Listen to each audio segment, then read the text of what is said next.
Bonjour à tous, bienvenue sur les plaisirs sucrés d'Antoine, j'espère que vous allez bien. Aujourd'hui je vous retrouve pour vous montrer comment réaliser cette pavlova aux fruits rouges. Elle se compose d'une base de coque de meringue garnie d'une julienne de fruits rouges, surmontée d'un dôme au cassis avec un insert à la fraise à l'intérieur, d'un petit glaçage miroir mauve et d'une couronne de chantilly. C'est une petite bombe acidulée et fruitée, j'enfile tout de suite mon tablier et je vous montre la recette. Je commence par réaliser mes petits dômes d'insert à la fraise qui viendront s'enchâsser à l'intérieur de ma mousse cassis avec ces quelques ingrédients. 155 g de fraises gariguettes équeutées et 3 g de gélatine, soit une feuille et demie. J'hydrate pour commencer ma gélatine dans un verre d'eau bien froide. Donc je la coupe pour que ce soit plus pratique et je l'immerge pendant 5 minutes. Après 5 minutes, je laisse de côté et je vais mixer mes fraises pour en faire un jus de fraise.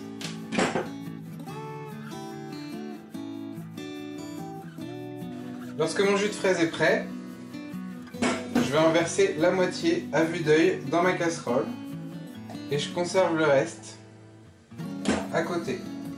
Et je vais porter mon jus de fraise à frémissement. Lorsque je suis à frémissement, j'y ajoute la gélatine que je sors entre mes doigts et je l'intègre à l'aide de ma spatule. Lorsque ma gélatine est bien fondue, j'ajoute le reste de purée de fraises. Je mélange pour bien homogénéiser et je transfère le tout dans un récipient avec un bec verseur. Je vais ensuite utiliser un moule demi-sphère de 3,5 cm de diamètre dans lequel je pose mon jus de fraise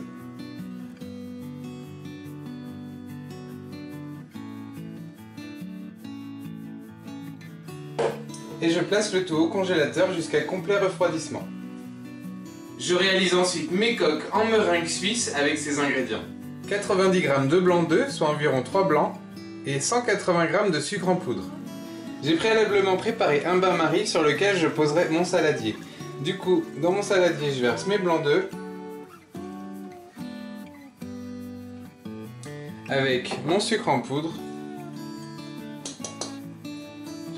et je fouette le tout.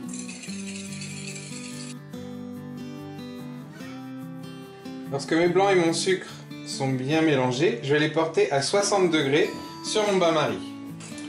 Mon mélange est maintenant à 60 degrés, donc j'ai pas cessé de fouetter. Je vais le transférer dans le bol de mon batteur et je vais fouetter jusqu'à complet refroidissement.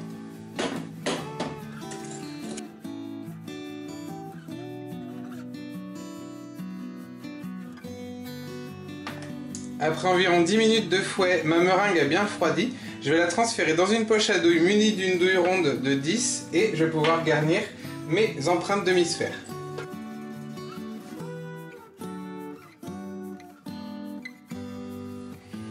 Il me faut 6 coques de meringue, du coup je vais pocher des serpentins dans 6 empreintes demi-sphère.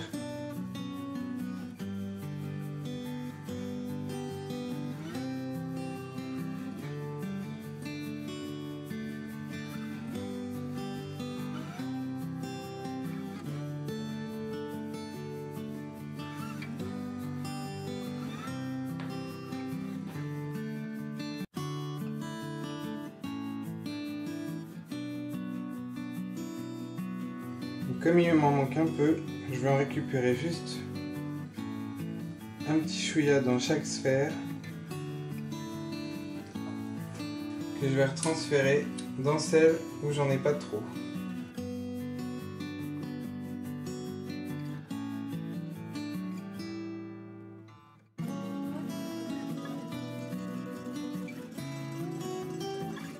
Donc à l'aide du dos de ma cuillère, j'ai harmonisé mes demi-sphères de meringue pour au final avoir un creux et un rebord assez épais pour venir poser ma mousse au cassis. Donc une fois que c'est fait, je les laisse reposer 30 minutes à l'air libre.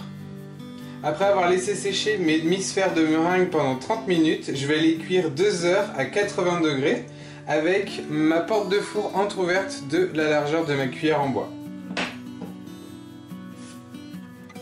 Pendant la cuisson de mes meringues, je réalise mes mousses au cassis avec ces ingrédients. 200 g de purée de cassis, 18 g d'eau, 5 g de gélatine soit 2 feuilles et demie, 27 g de blanc d'œuf, 63 g de sucre en poudre et 170 g de crème liquide entière à 30% de matière grasse bien froide. J'hydrate pour commencer ma gélatine dans un verre d'eau bien froide. Donc je la coupe pour que ce soit plus pratique. Pendant 5 minutes. Pendant ce temps-là, je vais transférer la moitié de ma purée de cassis dans ma casserole et je vais porter le tout à frémissement. Lorsque ma purée est à frémissement, je vais attendre un petit peu le temps que ma gélatine soit bien hydratée, donc au bout des 5 minutes. Une fois que ma gélatine est hydratée, je les sors entre mes doigts et je la mets dans ma purée bouillante. Je mélange bien pour dissoudre la gélatine et une fois que c'est fait, je vais ajouter le reste de ma purée froide.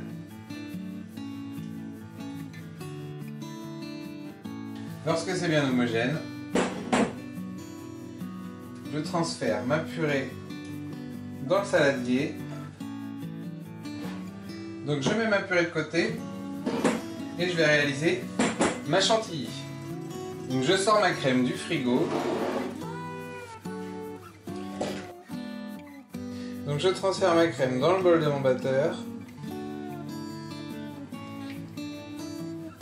Et je vais la fouetter jusqu'à l'obtention d'une crème fouettée mousseuse.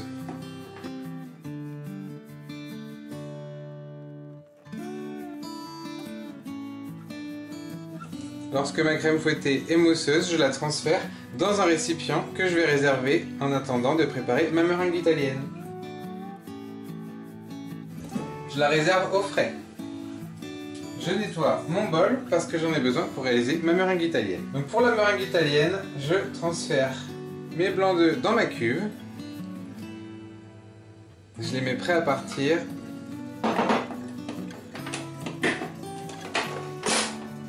Et je vais réaliser un sirop de sucre. Donc je transfère mon sucre et l'eau dans une casserole. Et je vais porter le tout à 110 degrés. Lorsque mon sirop de sucre atteint 105 degrés, je vais allumer mon robot à fond. Donc c'est parti pour la cuisson de mon sirop.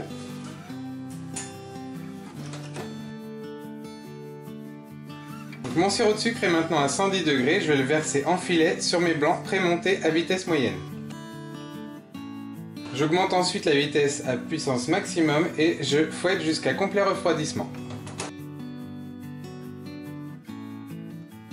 Lorsque ma meringue a bien refroidi, on obtient le bec d'oiseau. Je vais la mélanger avec ma crème fouettée. Donc je commence à en ajouter une spatule. Et après j'ajoute le reste. Lorsque ma meringue et ma crème fouettée sont bien mélangées, je vais pouvoir y intégrer ma purée qui a bien refroidi, enfin qui a légèrement refroidi, et je vais mélanger jusqu'à l'obtention d'une mousse bien homogène.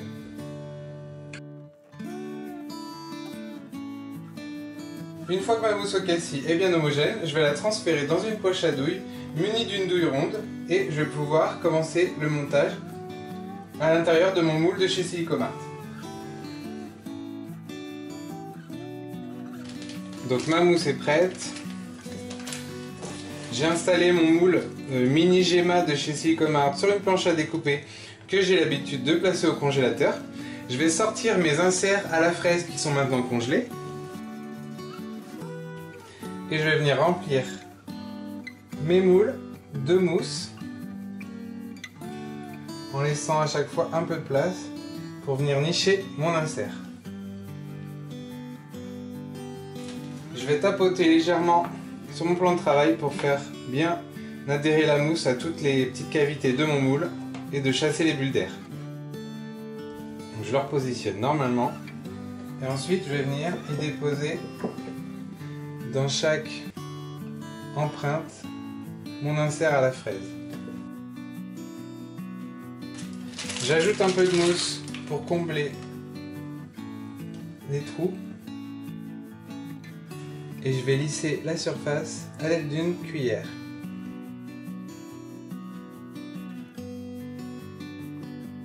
et je place le tout au congélateur toute la nuit.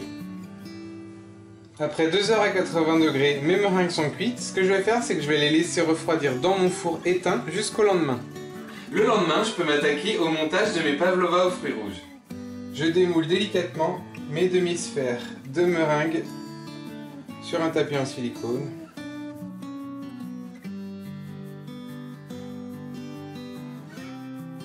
Ce que je vais faire ensuite, c'est que je vais régulariser un peu ma surface avec un couteau pour éplucher les légumes. Donc, dans l'idée d'avoir un bord plat. Et je dois aussi avoir une base assez plate pour pouvoir le poser et qu'il tienne facilement debout tout seul. Et je fais ça avec toutes les autres.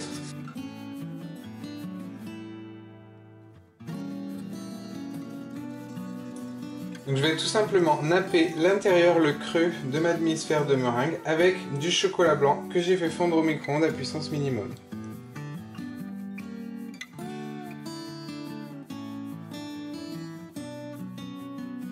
Une fois que c'est fait, je vais laisser cristalliser mon chocolat avant de garnir mes demi-sphères.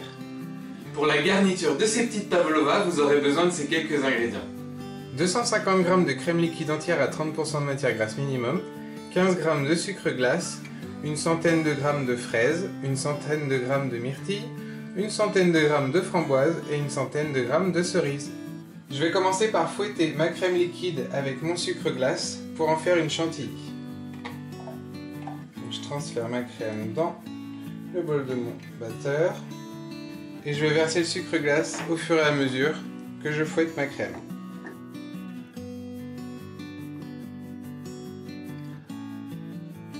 Lorsque j'ai une chantilly qui se tient bien, je vais la transférer dans une poche à douille munie d'une douille bien cannelée pour la déco.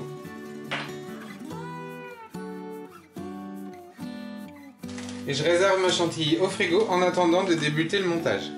Je découpe ensuite mes fruits en petits morceaux pour me faire une sorte de julienne de fruits. Et je vais garder quelques myrtilles et quelques framboises, ainsi que quelques cerises pour la déco. Ma julienne de fruits est maintenant faite. J'ai gardé 6 cerises pour la déco, quelques framboises et quelques myrtilles. Je vais pouvoir maintenant remplir mes coques de meringue. Donc je commence par remplir mes coques avec un peu de chantilly.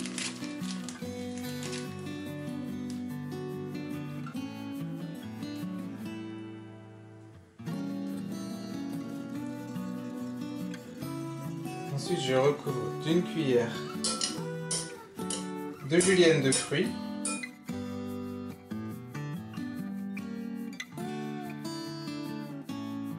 Et je peux redéposer une toute petite couche. Et je transfère le tout au frigo en attendant la suite du montage. Il est maintenant temps de glacer mes dômes de mousse au cassis. Pour cela, j'ai réalisé un glaçage miroir la veille. Vous pouvez retrouver le tuto sur ma chaîne YouTube en cliquant sur la fiche qui s'affiche ou tout simplement cliquer sur le lien que je mets en barre d'infos.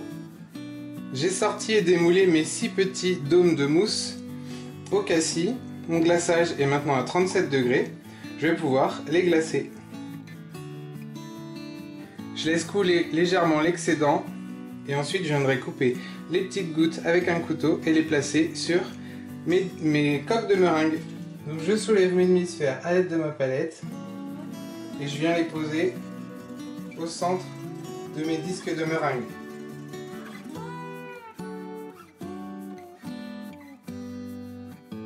Et je replace le tout au frigo en attendant de nettoyer un peu mon plan de travail.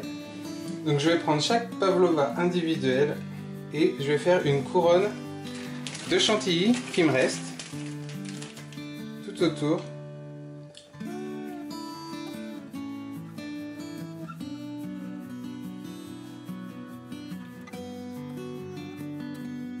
Sur chaque élément, je vais venir déposer quelques fruits rouges. Je fais ça sur toutes les pavlovas.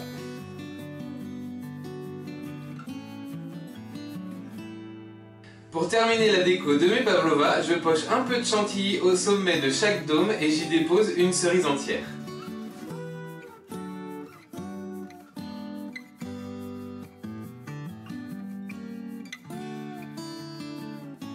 Ma recette de pavlova aux fruits rouges est maintenant terminée. C'est une recette rafraîchissante et de saison. N'hésitez pas à les manger sans modération. Je vous conseille de les consommer très rapidement pour que la meringue garde tout son croquant. Si vous avez aimé cette nouvelle vidéo, n'hésitez pas à la liker, à la partager autour de vous, à laisser des commentaires et bien sûr à continuer à vous abonner à ma chaîne.